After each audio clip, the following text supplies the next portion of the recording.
Chapter 12 starts where chapter 11 left off. The monster's narrating, and he's gazing through a crack in the wall at the most perfect family imaginable, wishing he could join them, but knowing he can't.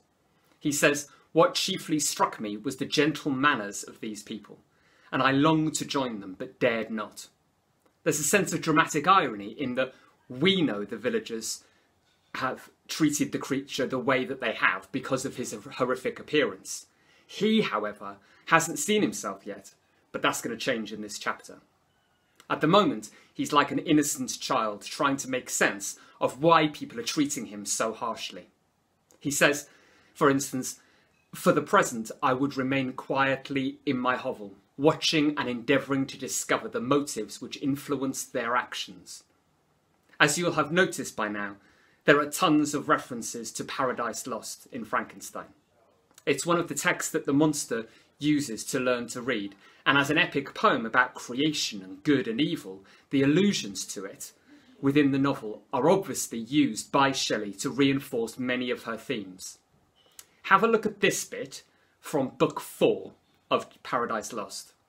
It's describing Eve discovering a reflection of herself in a pool of water and almost falling in love with herself in the process. "Not distant far from thence a murmuring sound of waters issued from a cave, and spread into a liquid plain. Then stood unmoved, pure as the expanse of heaven. I thither went with unexperienced thought, and laid me down on the green bank to look into the clear, smooth lake that to me seemed another sky.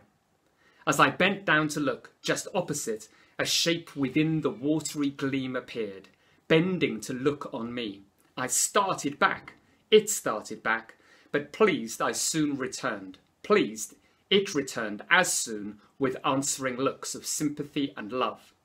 There I had fixed mine eyes till now, and pined with vain desire." Now look at the monster's experience of discovering a reflection of his physical appearance in this chapter, because it's kind of like a parody of that moment from Paradise Lost.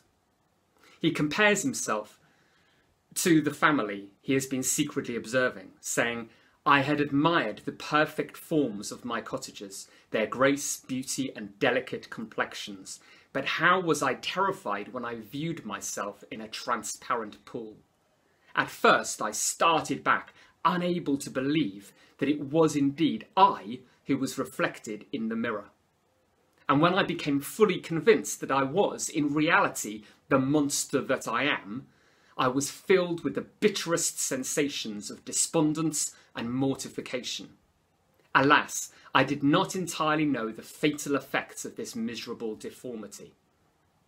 We're reminded of the recurring theme of the relationship between appearance and reality in the novel. Sadly, there's even a kind of self-fulfilling inevitability about the future course the creature might take when he follows a moment of literal and mental reflection by labelling himself as the monster that I am. In terms of the monster's psychological development, it's a really significant and unbelievably sad, poignant moment. It's the moment he stops just experiencing the world like an innocent child, responding to pain and pleasure, danger and beauty, but starts to step outside himself and sees himself how others perceive him. Innocence has been lost, and this new perspective on the world will undoubtedly have an impact on his behaviour. In typically romantic fashion, the chapter ends with a sense of exhilaration as he experiences spring.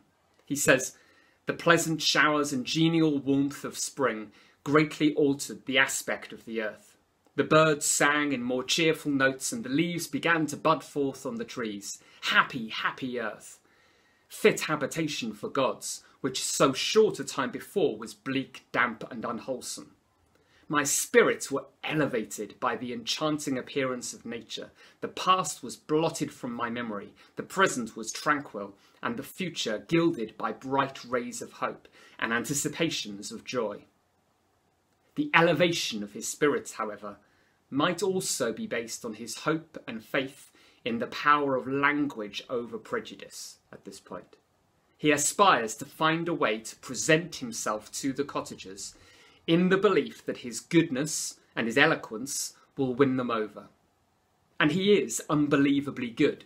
Look at how he plans to restore happiness to these deserving people in their state of poverty. In the next chapter, though, we'll find out whether that faith in human nature was justified.